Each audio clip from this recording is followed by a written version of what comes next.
Hey guys! Welcome to my workshop on screenwriting rules and format. Unfortunately, this recording is not a live recording. However, if you did watch me live, you'll know that I am taking the questions you guys asked in the live format and answering them again in this video for your convenience. I had a few problems with YouTube Live for the first time, so I just wanted to record it and give everyone the content that they really signed up for, and I just want to make sure everyone gets the answers they need.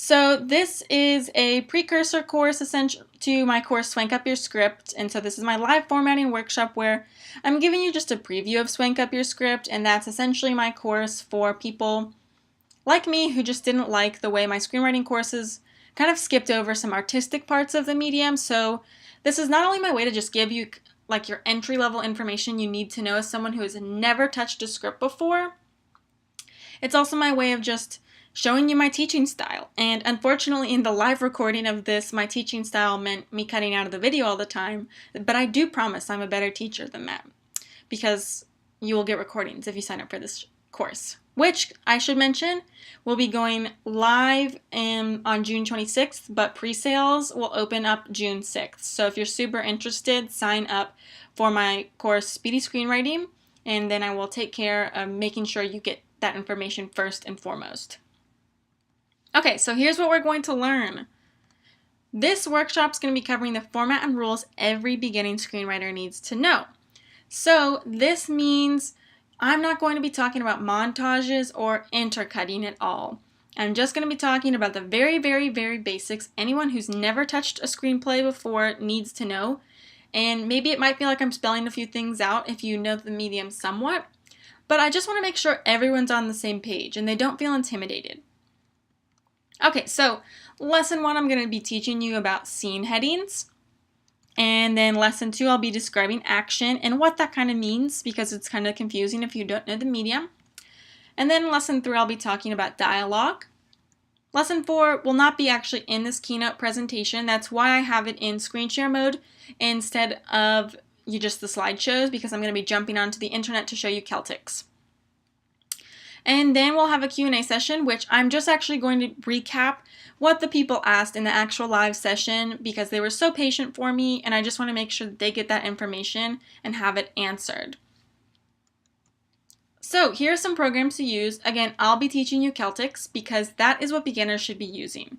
If you're new to this, you don't need to buy Final Draft. I only suggest buying Final Draft once you know you really, really want to keep writing screenplays and you know you like doing it. So for that reason, stick with Celtics, because if you're watching this, you're probably new, and Celtics has everything you need. I think that there are some limits to it, of course, because I've been using Final Draft for 3 years, and I had to relearn Celtics, but there are some cool features that aren't in Final Draft, and again, you don't need to be spending money on something yet when you can just be doing it for free. So to start, our main objective as screenwriters is to tell visual stories with the blueprint of screenwriting. So screenwriting is not the final product. I want you to keep that in mind. So every single scene in a screenplay has a scene heading, it has action, and it has dialogue. And that dialogue has an asterisk because, of course, not every scene needs to have dialogue, but if you're going to add one more element to your scene, it's going to be that. Okay, so let's hop into scene headings. Scene headings indicate specific locations for the production team, so that's their job. That's why they have a very specific style and format. So each scene heading includes the location itself, whether it is inside or outside, and the time of day. So I'm going to get into what that looks like next. So here's one example. Exterior, city street, night. Or you can have interior, haunted house, day. Now you can probably already guess that interior means one thing and exterior means the other, but we're going to talk about that anyway. So, interior and exterior. We have this first part of the scene heading. So interior means the interior of a location. Pretty obvious, right? And exterior means the exterior. It's important to always mention this though, because as you can imagine, being inside a museum and being outside a museum they're two very different things. So you just want to make sure that you're getting that stuff right. Otherwise, people are you can talk about a museum, but if everyone thinks you're outside the museum, they're going to be wondering where the heck all this art is coming from. The only weird scenario in which you do not do interior or exterior and you do both is with stuff like cars or trains or maybe airplanes, trains, planes, and automobiles. That's because you sometimes alternate between interior and exterior. So, say that you have a car stopped at a stop sign and they're talking to a kid on a sidewalk.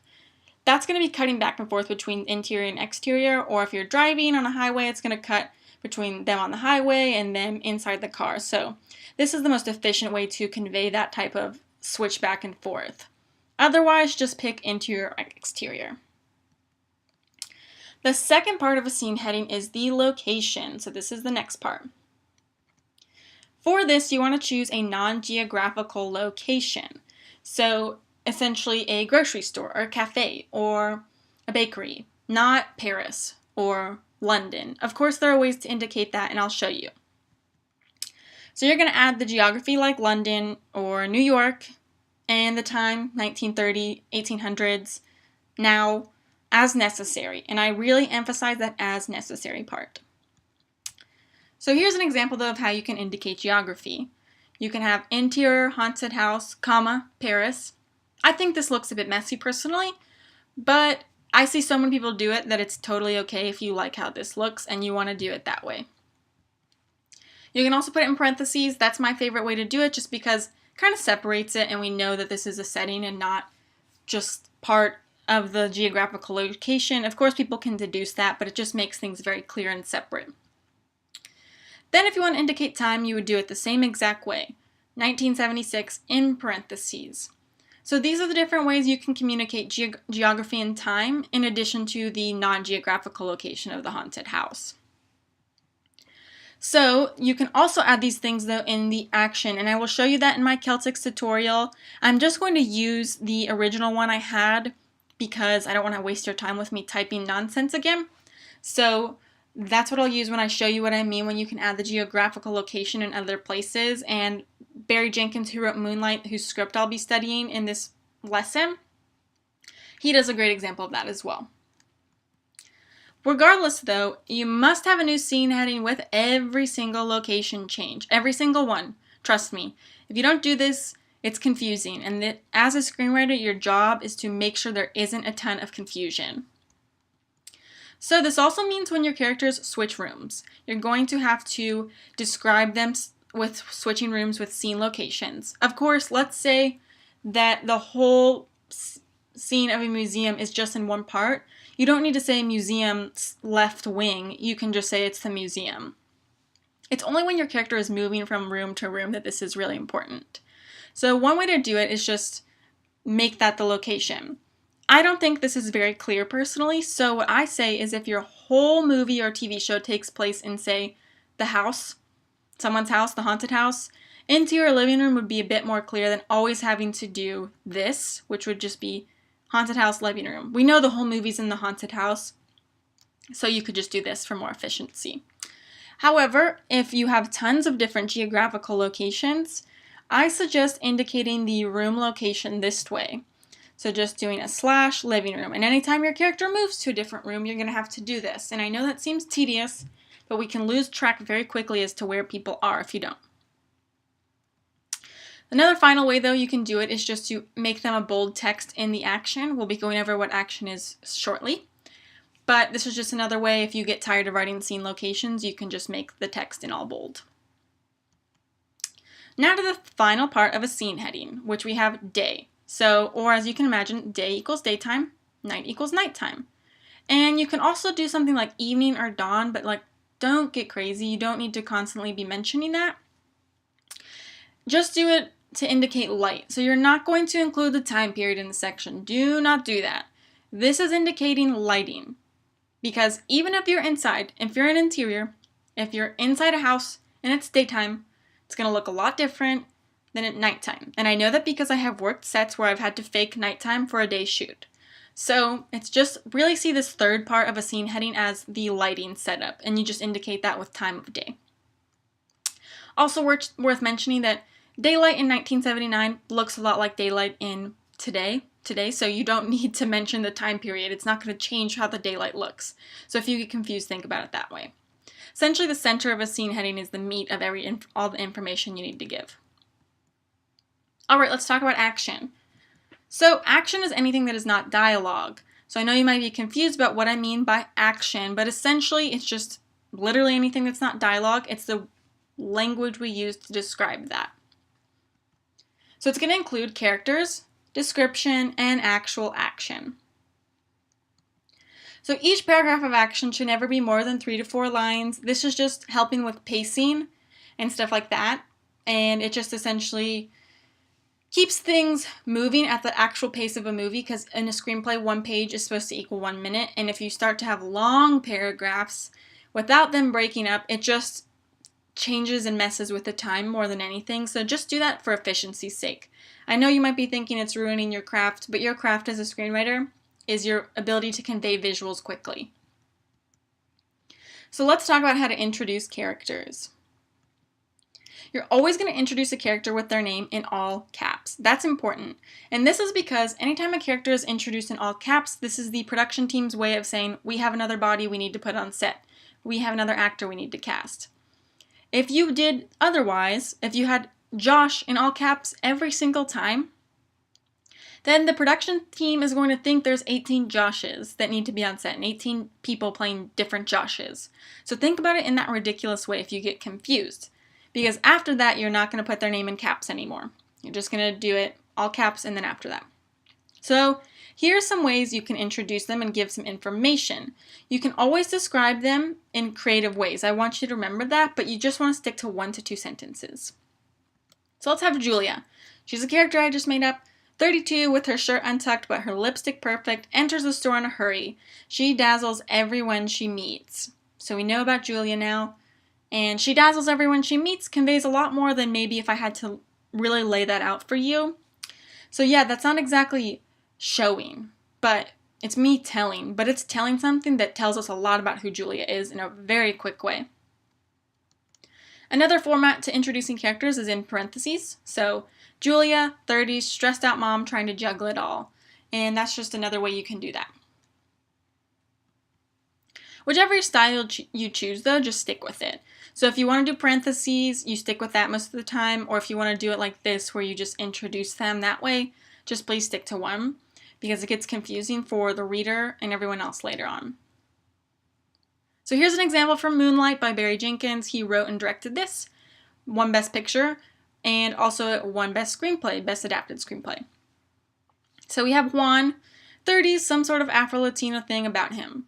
That's how Barry Jenkins chooses to introduce all of his characters. In later examples you see he always uses parentheses. And that's why you need to stay consistent. However, this description is not what you'd think. You might think, what is he wearing? Or, what is he doing? But this is what Barry Jenkins thinks is what we need to know. And so if you've seen the movie, you'll sort of see that this is exactly what comes out. Then in the next paragraph, we see Juan cuts his engine.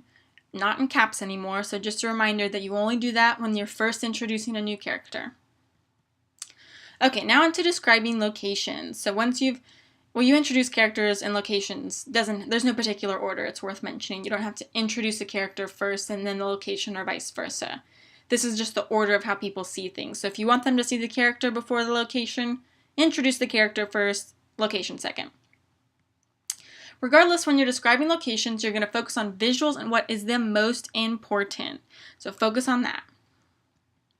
You're going to try and stick to 1 to 2 paragraphs if you're really getting into detail, describing the walls, and if it's not something we're familiar with. So if it's a new location, it's a created space, it's not just a regular old museum or cafe, then you might spend more time describing it. But if it's a cafe, you don't need to spend 3 paragraphs describing what it looks like. We can all guess what it looks like. So, when you return to these locations, so let's say your characters return to cafes all the time in your script, you don't need to keep describing them. Just describe it once, and for future scenes, focus on what has changed and what your characters are doing and all of that stuff. You don't need to keep describing how things look. So here's an example from Barry Jenkins, Moonlight. He just says, a bright Miami day. So this is how you would introduce the setting in a different way, because the whole movie's in Miami. We don't need to keep saying that the movie is in Miami in the parentheses like I talked about in the scene heading. You just need to mention that once. I forgot to say this in the earlier part. But if your movie's changing locations between Paris and Turkey all the time or something, then you would want to indicate that in the scene heading so we can keep track. But if the whole movie is in London, just say it once. You don't have to say it over and over. Same goes for time period. Anyway, back to the describing location. So again, this is not what we would typically think of a location description, but this is what Barry Jenkins thinks we need to know. So we just get the perspective of our gaze fixed on the front windshield of a wide vintage car. And that's all we need to see. You might think, what does the world look like? But we all kind of know what Miami looks like. So that's everything we need to know.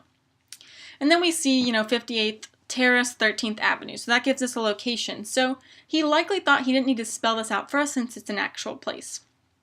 If it was a new location, or if he thought it was really important to convey a certain visual, then he would do it that way. But if you've seen the movie, you'll know this is the actual visual what everything starts out with. Okay, now into writing action.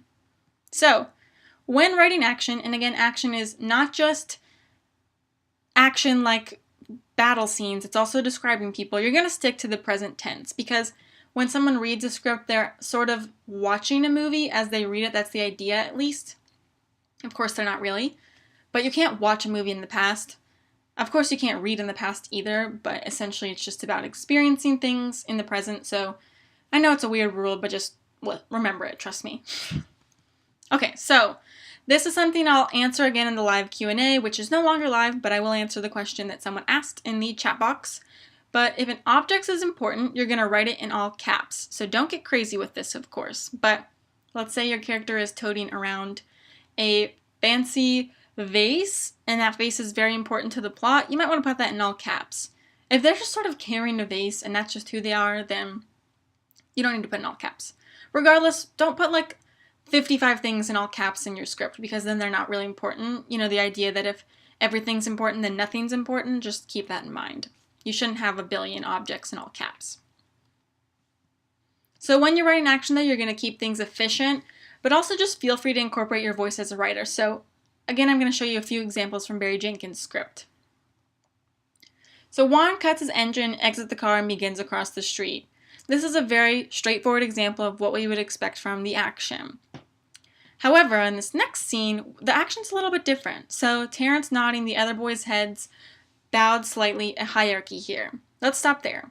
A hierarchy here is not actually what we would typically think of in terms of action, but it conveys very quickly that there's a hierarchy here in a way that maybe describing how they're standing couldn't do nearly as efficiently.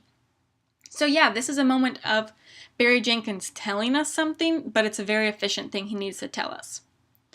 Then we have as Terrence removes a chocolate yoo-hoo from his back pocket, a zombie approaches. Or rather, a customer, tall, lanky, haggard-looking man approaching across the road. So, of course, a zombie is not approaching, but this moment here does two things. It, for a moment, gives us the perspective of the guy. So they see this guy and they're like, oh God, he looks awful. And then he steps forward and we know he's a customer. It also just really tells us really quickly that this person is likely just kind of messed up from drugs, kind of zombified. So even though this isn't exactly what we see, because if you've seen Moonlight, you'll know there's no room for zombies in that movie, that essentially this conveys very quickly what we need to know. And that's, again, the goal and objective of every good screenwriter. All right, lesson 3, dialogue. So we're about to wrap up this part of the workshop, and then I will jump on into Celtics and teach you more there. Dialogue encompasses more than conversation. So when we think about dialogue in novels, we're thinking conversation. But instead for screenwriting, it refers to any time anyone is speaking in a comprehensible way to the audience. So that means if someone's murmuring in a crowd and no one can understand what they're saying, you can just say the crowd is murmuring. You don't need to say exactly what they're saying. So essentially you're just covering what has been comprehensively said to the audience. So that will cover conversation though, like we're familiar with in novel writing. So back and forth conversation between two or more people, that's conversation. Can even be someone talking to themselves, which is a conversation of its own type. And so you can break it up with action though, and that's kind of an important thing to do because you cannot have a full page of dialogue without any action. The reason for this is, again, production stuff.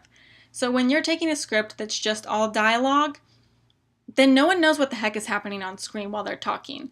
And there should always be stuff happening on screen. So people are moving, they're making expressions, there's stuff happening in the background. So if you're stuck for ideas, those are some things you can break up the dialogue with. So how you break up dialogue, though, will guide the pace of the narrative. So the more you break up dialogue, the slower the narrative is going to feel.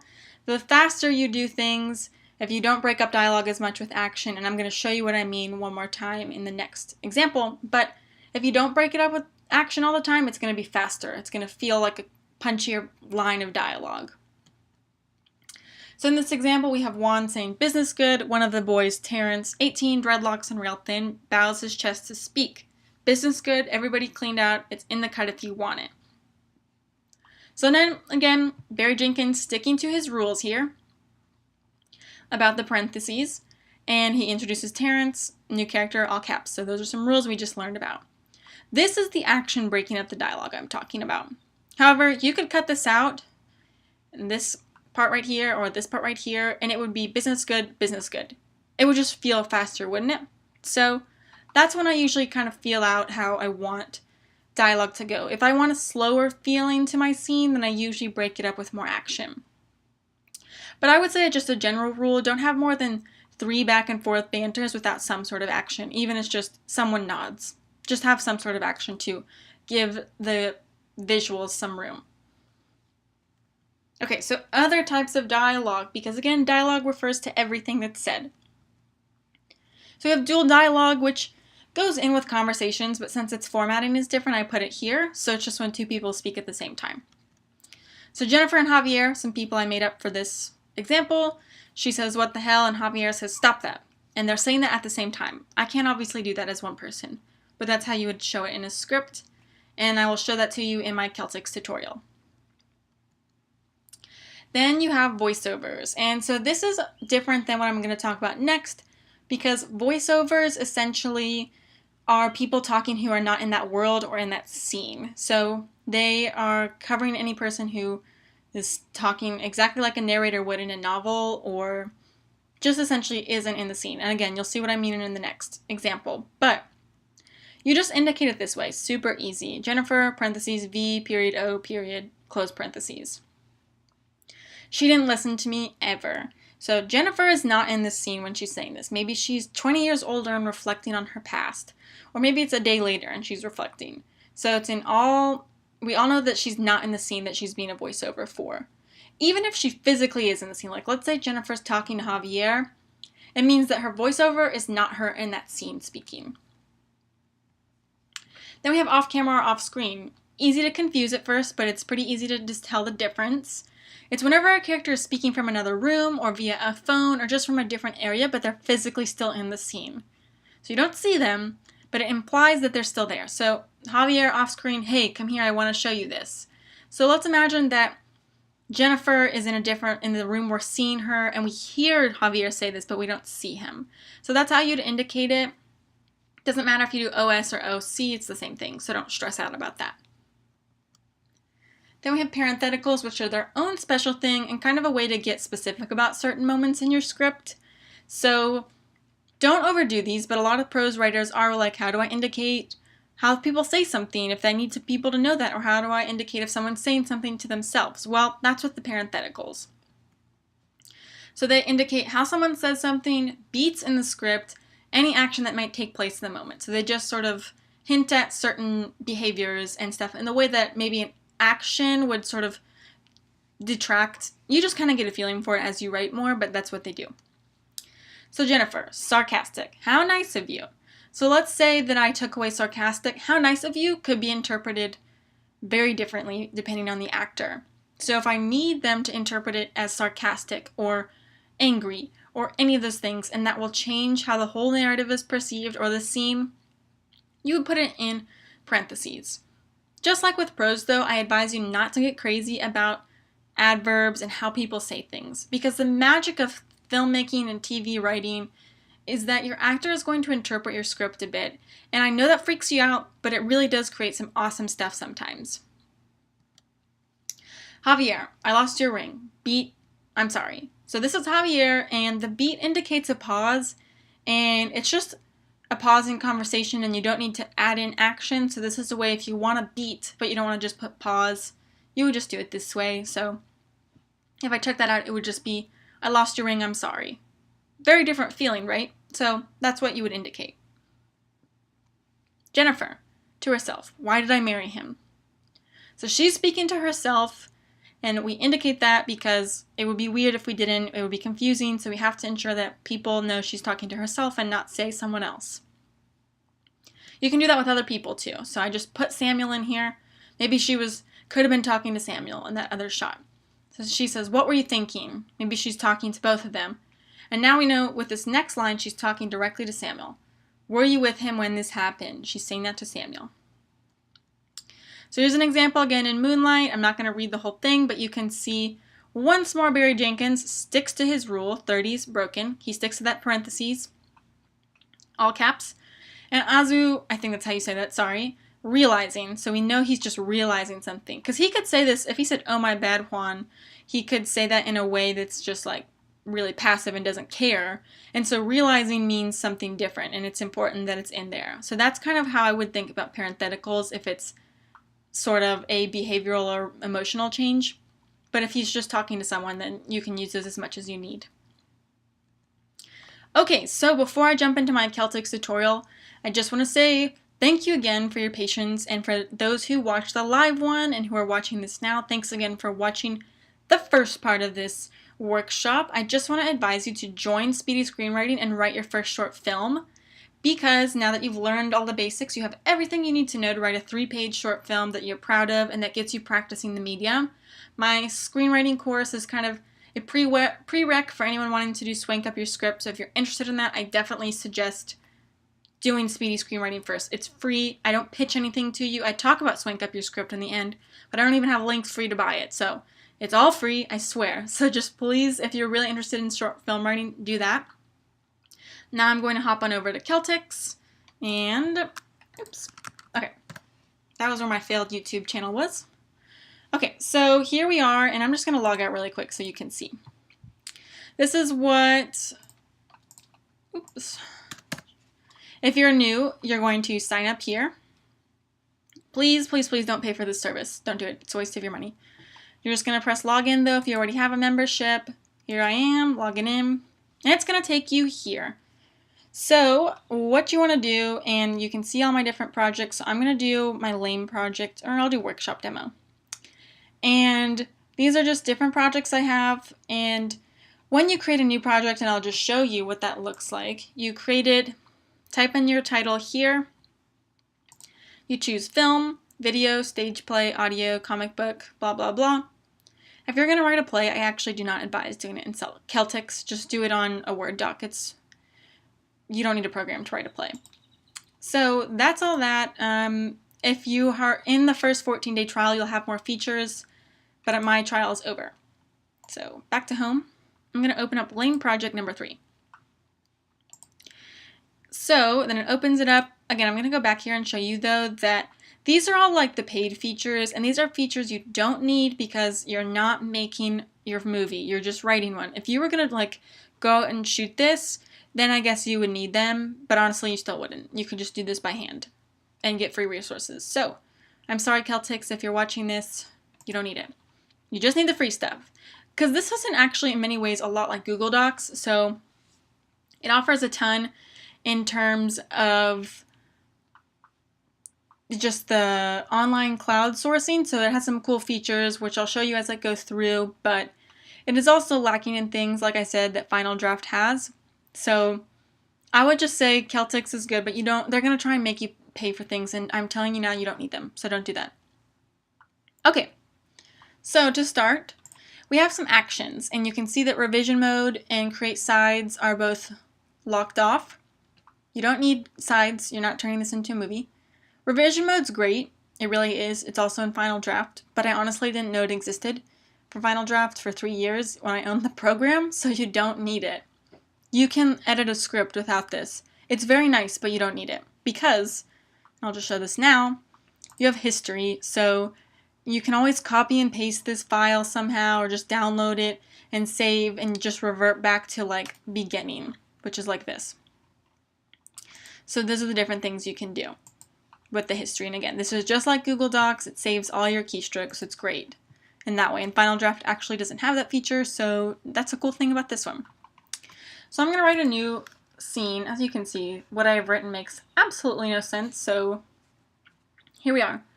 So when you start Final Draft, or when you start out Celtics, it's going to actually just leave you, it's just going to start looking like, oops. It's just going to look like this, so it's just blank. What I'm going to do with my working copy and also show you how you do this. So right now you can see the cursor's here and it's an action. I'm just going to press scene heading and do interior, what the heck? Sorry. I have Grammarly on, which makes things weird sometimes. Great app though if you're a writer. Okay, so as you can see, it's already guessing some locations. So if you're doing repeat locations, this is also what's great about any screenwriting program, is it just starts guessing for you. Please, please, please, do not try and format a script in a Word document. Please don't do it. It's just so tiresome and it's not going to do it right. Google Docs thinks that they can do that. Don't listen to them. Just do Celtics, please. Okay, so I'll just click that. Interior night. Again, if you're wondering how I got here, if it's not automatically like this, you just press down here, you're in action, go up here, press scene heading. But we're staying in action. So let's say like Jeffrey, I'm going to stick with my thing. Large and proud. I don't know. That's kind of a weird thing for me to say, but that's an example you could use. Enters the room. And so that's how you would do that, basically. And again, if you introduce him later, you're just going to keep him in lowercase. So that's action. Again, you can see how I formatted a script earlier up here, and I'm going to show you how to do dual dialogue in a second too. But when you have action and you want to go to conversation, it's pretty simple. You don't even have to go up here. Press enter. Oops. Sorry, it has to be after a scene. You should press enter. I don't know what's doing that. Anyway, you can press enter and it usually just takes you to character. We have Jeffrey talking here. You go down and then you press enter. So I was at character. Press enter. It puts me in dialogue. So that's cool too. And so from there, you can type what he wants to say. So he's going to say yada yada. There you go. Press enter. And it puts you back to talking to a character again. So you can have a conversation, keep going, but if let's say you don't want a character to talk, you just press enter again. And you're back here to action. But again, if you ever have trouble, this is where you find it. Scene heading, we know what that is. Action, character, dialogue, parenthetical. So the easy way to do this, if you're just in here, is to tab over and it's going to put you in the parenthetical. So sad, he's sad. And so yeah, that's how he's saying that. Look at that great script I've written. So I hope I haven't rushed through that, but that's essentially the different ways that you get through the things. Don't worry about transitions, shot, and text. Those aren't worth knowing. And you don't even use transitions really much anymore. I want to really quickly though show you how to do dual dialogue, and that is by clicking this. It doesn't format it on the app, which I don't like about it, but we'll work with what we got. To check that it's working, you're going to go to print, and you should see that it's formatted like this. So it's dual dialogue. Also, always make sure show dialogue breaks and show scene breaks are on. And then if you're submitting this, you're going to want to download it as a PDF. When you submit it, don't submit it as any sort of other file. Always submit as a PDF. So that's all the basic formatting. And then I'm going to go into just this page, which again, these are the things you need to know. You can import a Final Draft script. So I do have a Final Draft script on my desktop, but I'm not going to show you it because it's a secret. But if you want to edit title page, this is where you do it. If you're going to submit to a script, you might put, or a competition, you might put your contact info there. Again, I just found that actions, edit title page. So those are the main things about formatting. I'm going to show you a few more features about Celtics itself. That's pretty cool. One thing I love is you can just move scenes around pretty easily like this. See?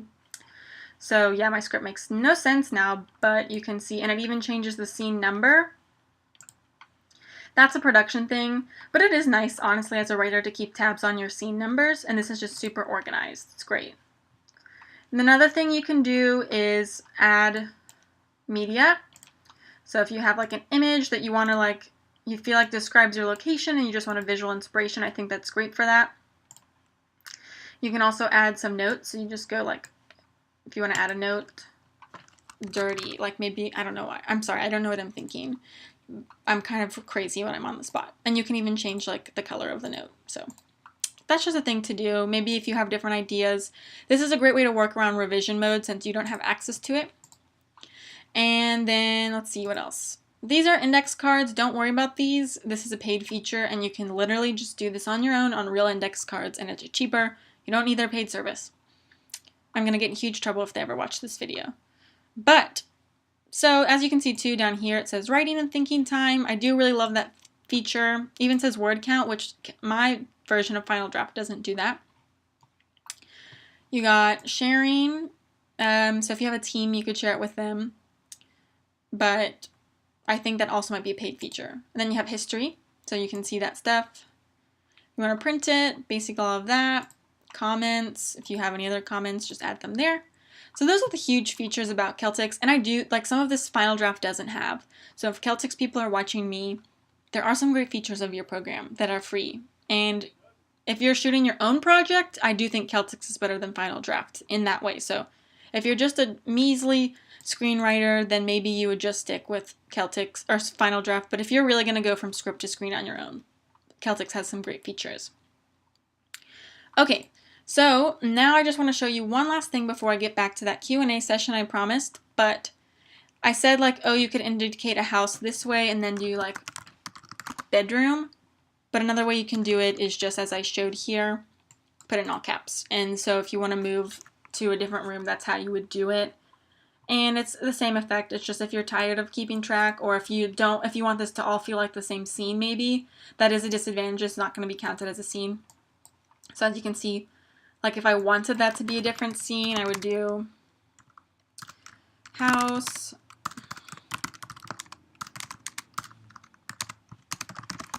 I would take that out of bold.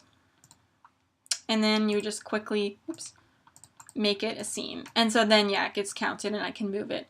So that's something to also consider when you're doing that. Okay, I'm going to jump into questions really quick. And I have one of my answers saved here. This was from Anon 1675. They said, can you talk a bit more about when an object is important enough to be in caps? So here's a great example. We have Betty, and let's just pretend Betty's been introduced already. Betty carries a gun in her bag. I like to think of it as if it's in all caps, it's going to be brought up again. But if it's not in all caps, it's not super important to remember. Again, this is your own personal choice in how you want to do things. But again, it's just if it's all caps, it's important, and that's how you remember things. So if it's an object that's going to change the plot, for instance, in my own story I'm writing right now, there's a DVD that's really important. I always have it in all caps because there's a plot line surrounding it, so that's another way to think about it. Okay, let me get to my Twitter question about this from I Still Can't Forget You, who has very kindly asked me a question before, and she's great. So she says, do you recommend we write our story through screenwriting format first before making it a novel? Does it make it stronger? And so here, this is a great question. And she actually went to my webinar 2 weeks ago about novel adaptation. So if you're someone who's doing both, I think this is a really great question. I would say if you've never finished a novel before, writing a full novel is a lot scarier than writing a full screenplay. So just do that, because you can knock out a screenplay in 10 days if you write 10 pages a day, and that's easier than it sounds. I did that while I was in school, getting ready to graduate and taking exams. But if you have written a novel, or if your idea came to you as a novel, write it as a novel. I know that this is kind of like circular in my answer, but essentially whatever idea feels easier to you, do it, because if you write it as a screenplay first, it means you'll have a great solid foundation for the story and you can expand. If you have a novel, then you can just cut down to what's necessary, but either process is going to be fine. Just go with which one feels easier to do. So that's a great question. Okay. Then I just got a later question. So this is from, I'm so sorry, I'm not going to be able to pronounce your name because I took Hooked on Phonics. But they asked, I think it's Werner or Werner, and it's Venter 1. So capitalization of character names, is it once per script or once per scene? Great question. It is going to be once per script. So once Martha has been introduced, we never capitalize her name again. So that's something to keep in mind. And so let's see what else. I think I had one more. Oh, it's a real question. And this is from Devin. And he had the wonderful question asking, what happens with Jennifer and Javier? Are they going to be okay? Well, I don't know what I did with them. I'm assuming they'll probably get divorced based on everything I set up in my slideshow. However, I love that question, Devin. It was a really great way to end this live Q&A, which is no longer live, but I'm still answering stuff. And so, yeah, I hope if you have any other questions, go ahead and email me or tweet me. Email is contact@emwelsh.com. Twitter is em__Welsh. Again, if you're watching this, I'm sorry that you didn't get to see it live. And if you watched it live, I'm sorry that there were problems live. But I hope I answered your questions. I know I kind of rushed through those Q&As again. So again, just reiterating, if this item is going to change the plot, keep it in all caps. If it's just an object and there's not a ton of importance, lowercase. It's really up to you, but if you're confused, I'd say stick with that rule. And then again, reiterating, character name in all caps only one time, only once. So after you've introduced them in the whole screenplay, all 90 to 120 pages, or if you're writing a TV show, that's a different story. But basically, you only introduce them once. If you're writing a TV show, you also only introduce them once in all caps in the entire series. So if you introduce them in one episode and they're in another one, you don't put their name in all caps. So basically, it's just if this is the first time the audience is meeting that person. All right. Well, thank you all for watching, and thanks for your patience. I will see you all next week.